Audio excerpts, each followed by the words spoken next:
Shalom Bapak Ibu, Saudaraku yang terkasih, kita kembali merenungkan firman Tuhan.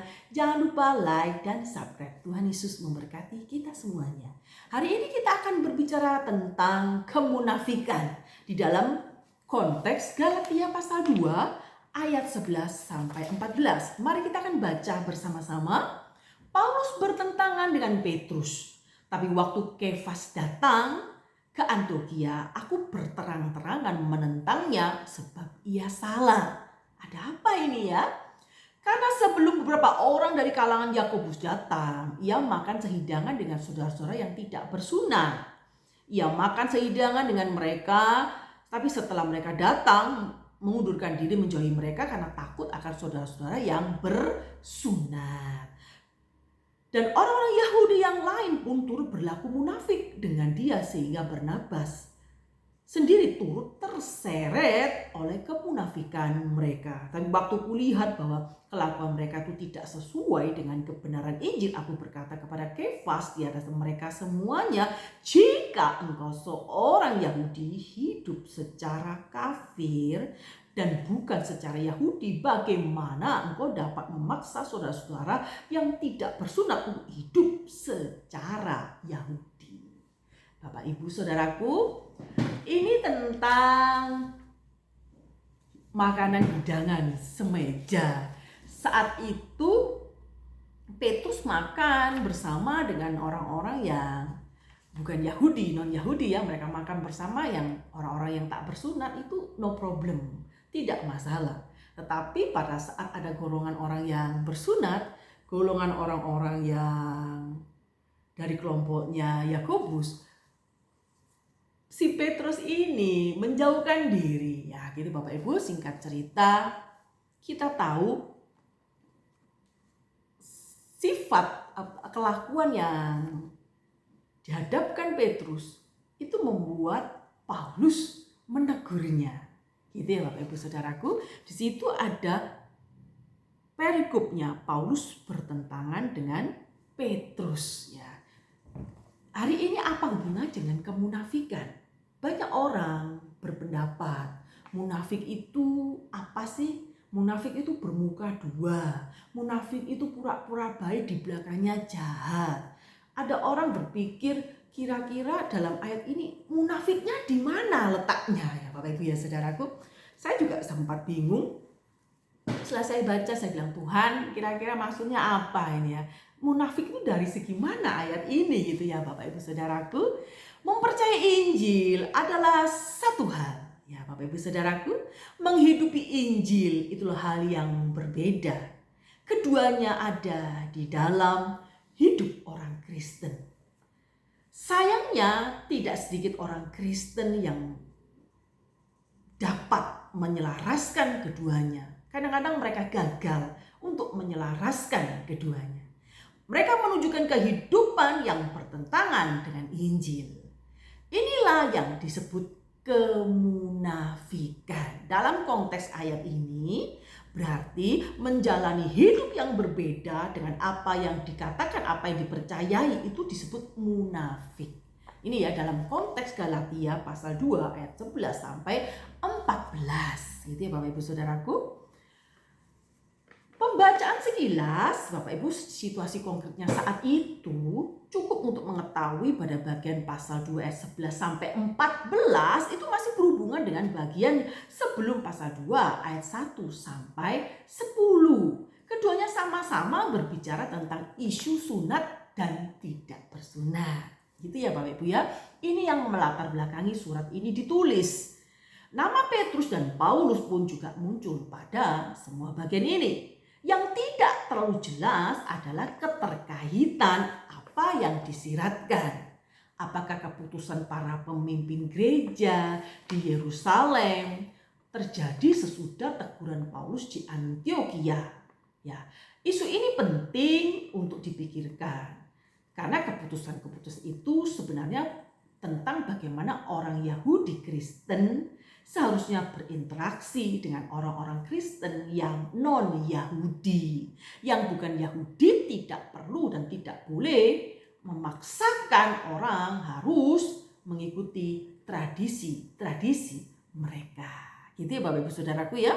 Tentang hal personal, tentang makanan, ketidakjelasan hal yang berhubungan dengan situasi konkret yang terjadi di Galatia pasal 2 ayat 11 sampai 14, apakah kita sebaiknya menafsirkan makanan sehidangan itu secara terbatas pada makan bersama saja supaya tidak meluas ya Bapak Ibu Saudaraku, atau segala bentuk pergaulan dengan mereka? Pilih yang mana? Manakah yang benar? Tetapi pertanyaan tetap sama Bapak Ibu Saudaraku. Mengapa Petrus perlu mengambil sikap seperti itu? Nah, itu pertanyaannya Bapak Ibu Saudaraku. Kita tahu bahwa kondisi saat itu ada gap yang sangat besar antara golongan Yahudi dan non-Yahudi. Orang golongan Yahudi merasa dirinya lebih superior. Mereka selalu memegang teguh tradisi-tradisinya. Makanan halal dan haram, mereka benar begitu teliti. Ya, antara sebelum makan harus cuci tangan, aturan-aturan tradisi Yahudi tentang sunat dan makanan yang dianggap haram dan halal, itu orang-orang Yahudi sangat memegang erat. Sedangkan orang yang non-Yahudi juga tidak bisa dipaksa untuk mengikuti adat mereka tentunya ya, karena setiap daerah itu punya adat istiadat yang berbeda. Kalau dipaksakan mereka kan bentrok ya Bapak Ibu Saudaraku. Sedangkan kita ini fokusnya kepada Injil Kristus, bukan kepada tradisi-tradisi ya Bapak Ibu Saudaraku. Ketidakjelasan ini perlu dijernihkan terlebih dahulu sebelum kita mengupas teks ini secara lebih detail tentunya. Jika kita membaca secara normal, lebih masuk akal apabila kita menganggap di pasal 2 ayat 1 sampai 10 dan Galatia pasal 2 ayat 11 sampai 14 itu bukan hanya berurutan secara posisi dalam teks saja, tetapi urutan peristiwa atau kronologisnya. Nah, Petrus bersikap seperti di pasal 2 ayat 11 sampai 14 bahkan sesudah dia mengetahui keputusan gereja seputar relasi antara orang-orang Yahudi dan non-Yahudi ya. Jadi Petrus sebenarnya sudah tahu apa yang harus dilakukan, tapi menjelang enak-enak makan, ada orang-orang yang Yahudi datang, dia tuh merasa kayak gimana ya. Mengingat Petrus ini orang yang dari Galilea ya, dia menganggap orang yang kelas 2 saat itu. Jadi mereka beranggapan, mungkin Petrus beranggapan ini hanya penafsiran saja ya, mungkin Petrus beranggapan bagaimana caranya bisa beradaptasi dengan orang kelas 1 saat itu. Jadi dia harus berpola bertingkah laku supaya bisa diterima di sana. Mungkin itu yang dilakukan Petrus mungkin ya Bapak Ibu Saudaraku ya. Petrus bersikap seperti itu. Nah, ini yang disoroti Paulus. Mengapa kok kelihatannya Petrus berbelat-belit, tidak punya pendirian? Awalnya dia makan bersama dengan orang non-Yahudi, no problem. Tiba-tiba begitu datang golongannya Yakobus, dia merasa terus enggan, terus gimana? Akhirnya dia menjauhkan diri gitu. Sehingga Barnabas mengikutinya dan beberapa orang lain. Nah, ini Bapak Ibu, situasi seperti ini sebenarnya ada ketegangan antara orang Yahudi Kristen dan non-Yahudi Kristen. Mereka tetap memegang tradisi mereka. Nah, kalau terus dipaksakan tradisinya, mereka akan bentrokan ya Bapak Ibu Saudaraku. Nah, makanya segala sesuatu tidak boleh dipaksakan. Kalau dia memang orang Yahudi, ya jalankan syariat sesuai orang Yahudi, bersunat dan makan makanan yang sesuai dengan aturan. Tapi kalau orang yang bukan non-Yahudi, jangan dipaksakan untuk hidup sama seperti mereka. Jadi aman ya Bapak Ibu Saudaraku ya. Kita berbeda latar belakang, kita berbeda suku dan bangsa, punya cara-cara tradisi yang berbeda tentunya. Tapi fokusnya kepada Injil Kristus, jadi tidak perlu dibentrokkan tentang hal itu. Bapak Ibu Saudaraku, berkaitan dengan situasi konkret yang terjadi, kita sebaiknya memahami hal ini apa adanya sebenarnya. Dengan kata lain, kata sehidangan itu hanya terbatas pada makan bersama saja saat itu ya Bapak Ibu Saudaraku. Jika yang sedang menyoroti interaksi sosial secara umum, pergaulan, dia mungkin bisa menggunakan kata lain yang lebih jelas. Jadi kita membatasinya di situ, makan sehidangan ya makan aja, makan bersama gitu aja ya, supaya tidak terlalu panjang dan lebar Bapak Ibu Saudaraku. Aktivitas makan bersama memang tidak mungkin dipahami sesempit itu. Dalam orang makan bersama itu kadang-kadang bisa membicarakan budaya, sosial, dan sebagainya. Ya Bapak Ibu ya, mungkin terlepas dari makan bersama itu bersifat religius, santapan agape, atau nuansa sosial yang sekedar ajang berkumpul saja. Itulah sebabnya ketika Tuhan Yesus makan bersama orang pemungut cukai, orang-orang beranggapan Yesus itu sahabatnya si pemungut cukai. Ya Bapak Ibu Saudaraku, di dalam Lukas pasal 7 ayat 34. Ketegangan sosial antara orang Yahudi dan non-Yahudi memang sudah tidak bisa lagi dipungkiri ya Bapak Ibu Saudaraku ya. Ada tembok yang sangat tebal di antara dua kelompok ini tentunya. Bahkan orang Yahudi tidak boleh memasuki rumah orang non-Yahudi. Dalam hal makan bersama saja keduanya sangat berbeda. Kalau kita kelihatannya sama ya Bapak Ibu Saudaraku ya. Tapi orang pada zaman dahulu berbeda. Orang Yahudi memiliki aturan soal makanan ya di sana. Sangat ketat. Daging yang dimakan itu termasuk halal atau tidak. Caranya membeli, caranya mengolah. Nah, itu sangat ketat ya. Sedangkan kita memaksa orang yang non-Yahudi juga agak sulit ya Bapak Ibu ya.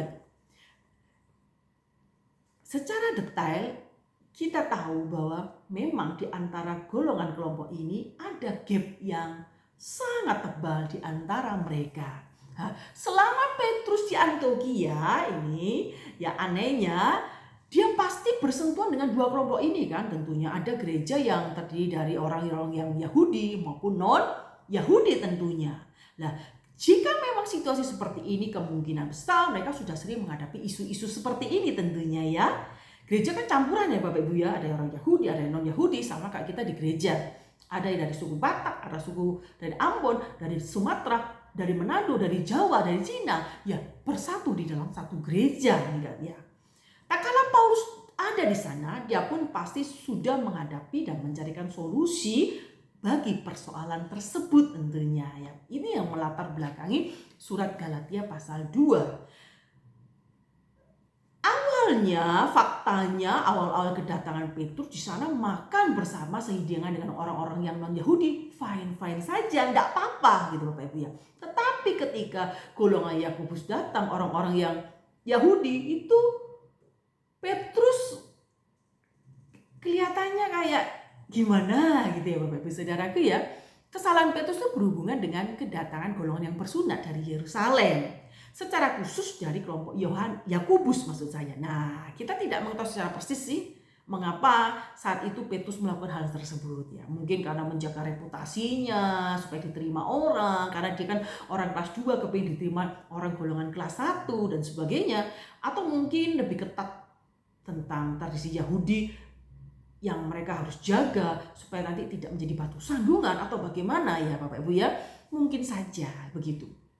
Kemunafikan Petrus terletak di mana sih sebenarnya? Ayo, lagi penasaran ya? Begini Bapak Ibu, sebagian teolog menafsirkan peristiwa pasal 2 ayat 11 sampai 14 itu terlalu jauh sebenarnya. Mereka melihat ada pertentangan teologis yang tajam antara Petrus dan Paulus. Kalau yang Paulus mewakili non-Yahudi, kalau Yakobus mewakili Yahudi, kalau Petrus itu di antara dua kutub. Ya Bapak Ibu ya, dengan jelas ini tidak tepat ya Bapak Ibu Saudaraku.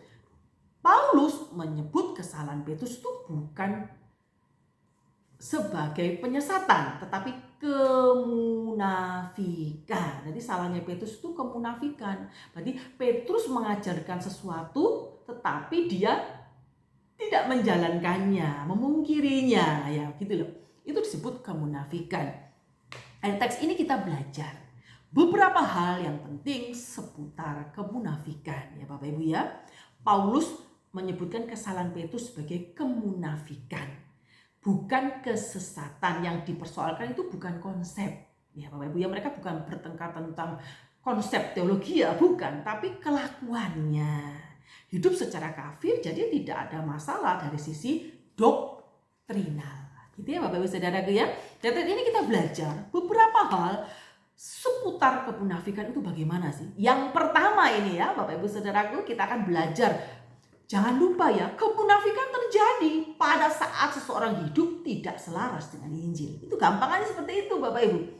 Yang pertama, kemunafikan itu terjadi pada saat seseorang hidup tidak selaras dengan Injil. Nah, ini yang disebut kemunafikan. Tidak sesuai dengan kebenaran Injil, meyakini kebenarannya tapi tidak hidup secara benar. Nah, Injil tidak merembesi seluruh aspek kehidupan seseorang. Berarti Injil itu tidak sampai meresap dalam kehidupan seseorang, merembes. Mereka hanya mengetahui secara pengetahuan saja tapi tidak menghidupinya, tidak melakukan semuanya, hanya teori saja. Jadi ada banyak orang Kristen tuh suka berteori saja. Mereka percaya dengan firman Tuhan, tapi kelakuannya justru memungkiri kekuatannya. Mereka cenderung untuk tidak melakukan kebenaran dari Injil itu. Itu namanya kemunafikan. Ya, Bapak Ibu Saudaraku. Yang kedua, kemunafikan bisa terjadi pada saat ada tekanan sosial. Ya, Bapak Ibu Saudaraku, Petrus terintimidasi dengan kedatangan golongan Yahudi dari Yerusalem. Mereka menyandang nama besar Yakobus. Tak kala Petrus bertindak munafik, hal itu memberikan tekanan pada orang-orang di sekitarnya. Barnabas dan orang Yahudi pun turut dalam kesalahan itu. Ya, kalau Paulus sudah biasa menjadi orang yang nomor satu ya Bapak Ibu ya. Orang-orang yang menganggap Paulus itu memang orang hebat. Muridnya Gamaliel ya Bapak Ibu ya, ahli Taurat. Jadi dia sudah biasa bisa diterima semua kalangan. Tapi kalau Petrus itu merasa dirinya orang kelas 2 ya. Jadi dia merasa bagaimana sih caranya supaya bisa diterima gitu. Jadi dia akan memungkiri sedikit mungkin ya hal-hal yang gak apa-apa mas gini, harusnya harus gini. Kita kadang terintimidasi dengan situasi sosial gitu Bapak Ibu ya. Kadang-kadang kita juga merasakan hal yang sama juga ya. Kalau kita berada di lingkungan keluarga, dengan notabene mereka berbeda dengan keyakinan dengan kita. Kadang-kadang mereka punya tradisi-tradisi yang berlawanan dengan firman Tuhan. Tapi pada saat bersama mereka kita mau menolak itu ya kayak gimana gitu ya. Tapi kalau melakukan hati kita merasa bertolak belakang, tapi akhirnya kita pura-pura munafik aja. Iya kan gitu ya Bapak Ibu Saudaraku ya. Yang ketiga, kemunafikan menghambat kesaksian Injil ya Bapak Ibu Saudaraku. Paulus tidak hanya menegur kesalahan, tapi juga menjelaskan dampak dari kesalahan itu. Ucapan di ayat 12 harus dipahami sesuai konteks pada waktu itu. Hidup secara Yahudi sama saja hidup menurut perintah Allah. Itu hal ini merujuk pada kesalehan sebenarnya. Hidup secara kafir ya berarti sebaliknya. Jadi ditekankan pada aspek religius bukan sosial ya Bapak Ibu Saudaraku. Kita perlu berhati-hati dengan bahaya kemunafikan. Siapa saja bisa jatuh di dalamnya seperti Petrus dan Barnabas saat itu. Satu-satunya cara untuk bertahan adalah memikirkan Injil Yesus Kristus di setiap langkah-langkah kita. Biarkan Injil itu meresap ke seluruh tubuh kita, ke area hidup kita, pikiran kita, jiwa kita, hati kita. Kita tidak boleh khawatir dengan harga mahal yang perlu dibayar untuk itu. Kadang-kadang kita mulai dicemooh orang lain karena kita memegang Injil Kristus. Bapak Ibu Saudaraku, marilah kita menjadi orang yang dewasa di dalam Kristus. Kita tidak perlu bersifat yang munafik. Kita mengerti kebenaran, seharusnya kita juga harus menghidupi kebenaran itu. Jadi kalau Anda memang orang-orang Kristen, hiduplah seperti orang Kristen. Walaupun ada harga yang harus dibayar. Walaupun kita kadang-kadang dicemooh orang, dijauhi orang, ya nggak apa-apa Bapak Ibu ya. Asal kita tidak terlalu eksklusif dalam arti menjauhkan diri dari mereka. Kita tetap bergaul dengan banyak orang, bergaul dengan berbagai banyak keyakinan. Tetapi ada tradisi-tradisi yang tidak sesuai dengan firman Tuhan, itu tidak perlu diturut gitu ya. Kita tidak perlu jadi orang yang pelin-pelan. Kalau enggak ya enggak, kalau tidak ya tidak gitu. Jadi kita tidak perlu kalau ada orang besar kita bilang iya, nanti kalau orangnya tidak ada bilang tidak gitu kan. Kita menjadi orang yang begitu tidak punya pendirian.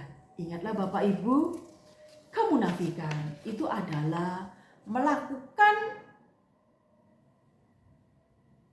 pengetahuannya tidak. Mereka tahu tahu pengetahuan tetapi tidak menjalankannya, itu disebut munafik. Jadi orang Kristen pada dewasa ini kita tahu kebenaran firman Tuhan, ya kita harus menyampaikan apa adanya dengan hikmat Tuhan tentunya. Kalaupun mereka menolak, membenci kita, ya no problem. Tapi setidaknya kita punya hati yang tertuju kepada Injil Yesus Kristus. Begitu ya Bapak Ibu Saudaraku, semoga Anda diberkati dengan firman Tuhan hari ini. Kiranya Tuhan Yesus selalu mencelikan hati kita, mengubah hati pikiran kita supaya sama seperti Injil Kristus. Biarlah kebenaran itu bukan hanya di otak kita, tetapi menjadi gaya hidup kita. Jangan pernah munafik, hiduplah apa adanya, hiduplah sesuai dengan firman Tuhan, supaya orang lihat kita ini adalah murid-murid Tuhan. Terima kasih, Tuhan Yesus memberkati semuanya. Haleluya, amin.